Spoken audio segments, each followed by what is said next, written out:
Hey, what's going on, everybody? This is the Roaming Prepper channel. I'm your host, Pete. For those of you who are new here, welcome.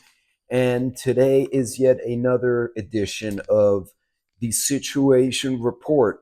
Again, for those of you, since I haven't done this in a while, this is only my third one since I restarted it. For those of you who didn't make the other two, this is where I take a compilation of information from corporate media, government, and other sources. It's in a variety of reports that I receive, and I will give you guys a summary of what's going on in the world purely for your information, and then we may go off on little rabbit trails. I'm going to try and keep this one quick because this is Christmas week, and so I want to be sure you guys have a chance to enjoy your families. And if I don't see you guys or do a live stream during Christmas week, I hope all of you have a blessed and safe Christmas. As you can see, Sassy has already put up the decorations. Actually, those are lit and they look really cool when she turns them on. It's almost dizzying. She's got some crazy arrays. I'll do another video of that later. In any case, format is as follows, the same as last time. It goes by region in alphabetical order, and then within each region by country. And I'll try and give you the sources as we go. So starting again with Africa. Africa, the BBC reports Western African bloc approves historic exit of military-run states. Leaders in the West African regional grouping, ECOWAS, have approved the withdrawal of 3 countries ruled by military from the bloc and have offered a 6-month grace period for them to reconsider. I guess they're trying to get away from military dictatorships. Imagine that. Democratic Republic of the Congo, from Voice of America, the Congolese army lost territory Monday in fighting with Rwanda-backed rebels in the eastern DR. Military and local sources say a day after the peace summit between the presidents of the two countries was canceled. A lot of fighting going on, resources, surprisingly, water, oil, food, but there's also resource fighting because other corporations and other entities are trying to get minerals, etc., from Africa. Nigeria, almost 800 arrested over a Nigerian crypto romance scam. This is reported by Reuters. Nigeria's anti-graft agency says that it arrested 792 suspects in a raid on a building believed to be a hub for fraudsters who lured victims with offers of romance and then pressed them to hand over cash for phony cryptocurrency investments. So don't give money to people, period. Just no. Moving on, East Asia and Pacific, Australia, heavy rainfalls and extreme heat wave warnings forecast for parts of Queensland. This has been a recurring theme in the U.S. as well. We saw the floods in North Carolina. We saw the flooding in Texas and Florida. Being ready for heavy rainfalls, landslides, bad weather, or extreme heat, especially if the grid goes down and you lose power, can be really valuable. So again, for 2025, keep those kind of things in mind. South Korean authorities failed to raid presidential office again. I didn't even know they raided the first time. Did you know that? I didn't.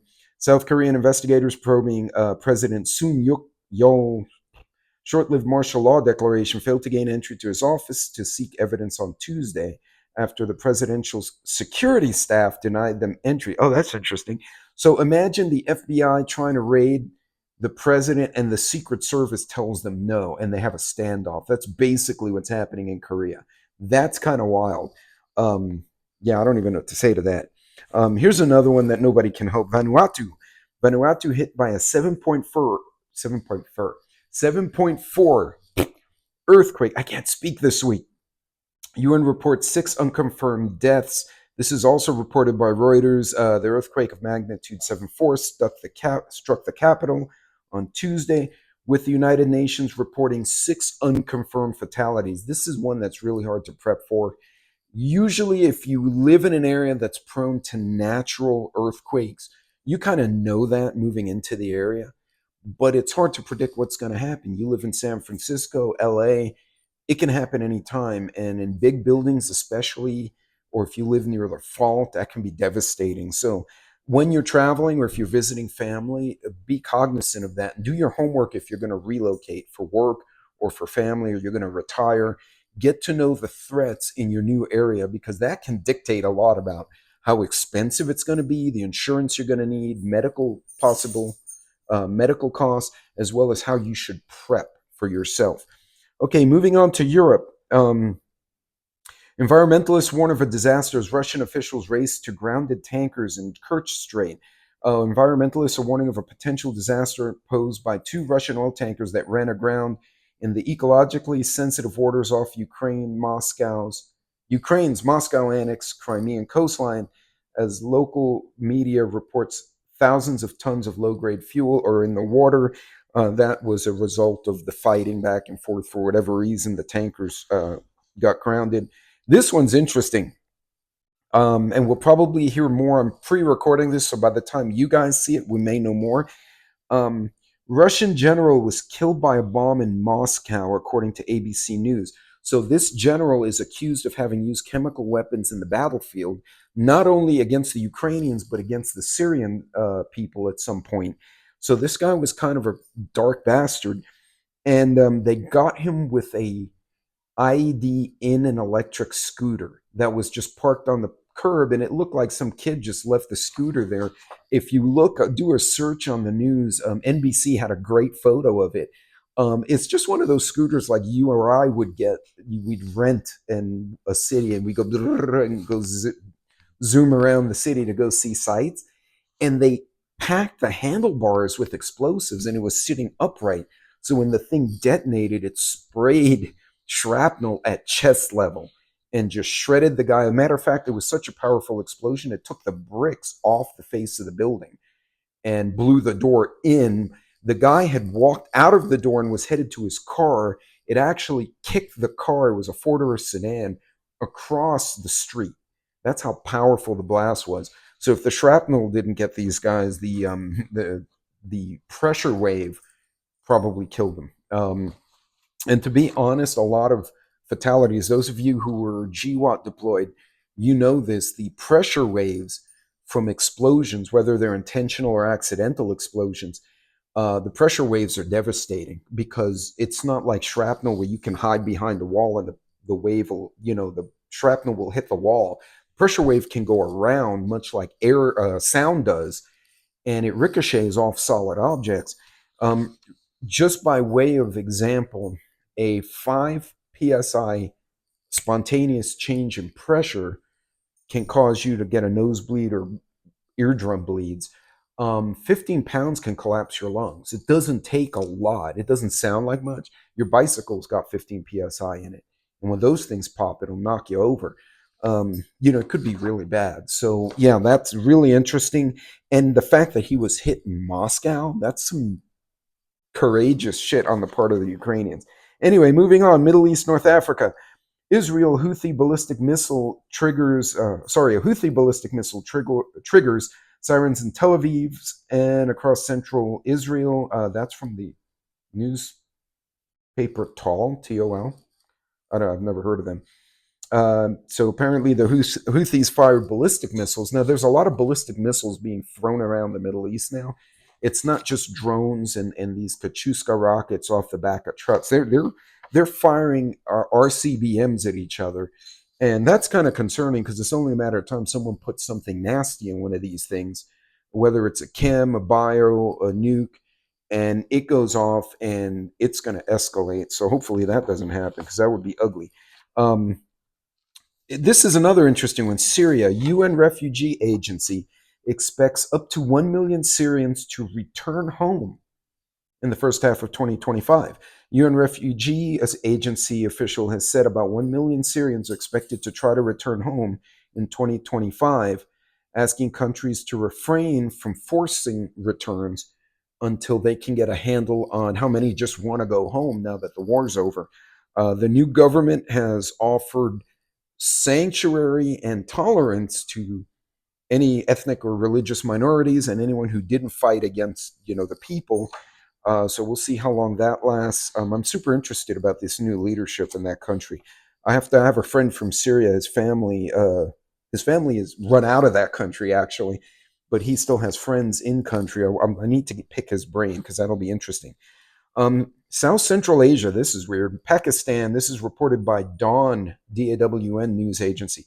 Two cops are martyred while another 3 were injured in the early hours of Tuesday when terrorists attacked a police checkpoint.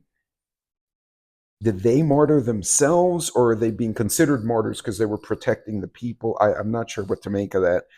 But apparently they've got instability there. And moving on now to the Western Hemisphere, which will be the last part. Hold on, lost my place. There we go. Associated Press, Argentina, Brazil, and Paraguay. 26 people arrested in a crackdown on illegal deforestation along their mutual border. That is not approved and it's quite frowned upon by those countries. So good, that's what he gets, jackass. Anyway, Bolivian prosecutors seek the arrest of former President Morales a second time in a sexual abuse case. Oh, nasty. Prosecutors in Bolivia on Monday sought to arrest former President Evo Morales in connection to sexual abuse investigation involving his alleged fathering of a child with a 15-year-old girl.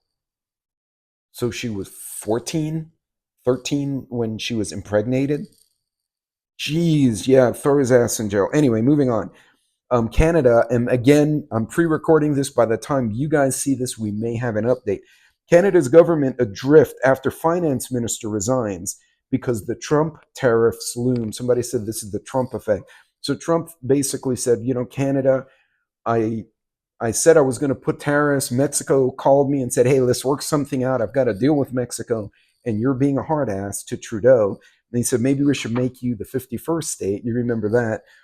Anyway, their finance minister had to report a $1 trillion deficit for this year when they presented the budget. And they wanted to raise taxes. And she had already had an argument with Trudeau that we're going to destroy the country. We're doing this wrong. We should be making deals. He overruled her. So the day she was, so I read into this, the day she was supposed to present to the parliament, she resigned, which it goes from the finance minister to the industrial minister. I don't know if I'm saying it right. And then that guy received news, oh, you have to present the new budget. And he said, no, because I don't agree with it either. And he resigned. So now it's gone to 2 other ministers who are trying to educate themselves because they have no idea what they're getting into. And they've asked for a delay. The opposition is basically saying if Trudeau can't come to the table himself and explain why we're in such a massive deficit because of his actions, he needs to step down and we need to have an election. So they're openly calling for him to get kicked out. And Trudeau hasn't responded as of today. I'm sure he will soon. The abrupt resignation of Canada's finance minister leaves the government adrift less than a month before the inauguration of a new U.S. administration that is planning to pose crippling sanctions on Canadian exports. That's going to be interesting. That's going to be really freaking interesting. I don't know what to say to that. We're going to see my friends up north of the border. You guys may have had your prayers heard because nobody likes Trudeau.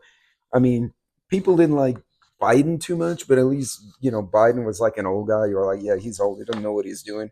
But Trudeau's not an old guy. Like he's just, I don't even like listening to him. He's just kind of a jerk. That's just my opinion. Anyway, I mean, I've seen some liberals I enjoy listening to. Like, yeah, no, that's an interesting point. They're good speakers. He's not a good speaker. He's a moof. I don't know. Anyway, you guys may have a new president or prime minister, whatever the hell he's called. Anyway, we'll see. As of today, I looked into this, and there's rumors he may resign before Trump takes office and force a snap election in Canada. So we're going to see. It may happen by the time you guys see this. Anyway, Mexico arrests more than 100 local police officers for various abuses and offenses. In Associated Press, that's good and not big news there. Venezuela opposition leaders receive EU's top human rights honor. That's cool. The problem is they're all exiled because if they go back to Venezuela, they will be thrown in jail. I'm looking to see if there's anything else cool.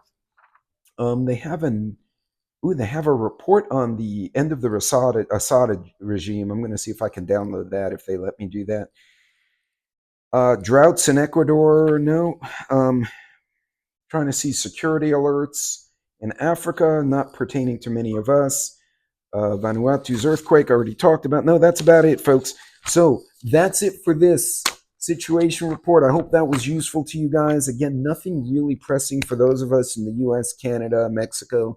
My Argentinian friends, it looks like your new president is starting to turn the economy around. Congratulations. Salutaciones por eso. Ojalá que sigue todo bien. And for those who are Spanish impaired, I was telling my friends in Argentina, congratulations on the changes in the economy, and hopefully it continues.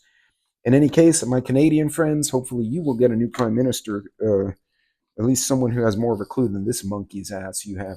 In any case, folks, that's it for this one. Have a blessed Christmas. If I don't do a live stream, I'm going to try and sneak in a quick one while we're celebrating, but I'm going to have family over. I'm sure many of you are either visiting or having family.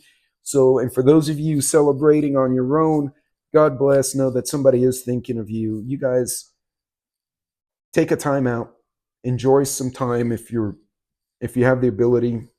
Go see some lights. Go take a trip. Hell, take a walk with your dog. But you guys be careful out there. Be safe. Stay gracious. I will see you all on the next video. Take care of yourselves.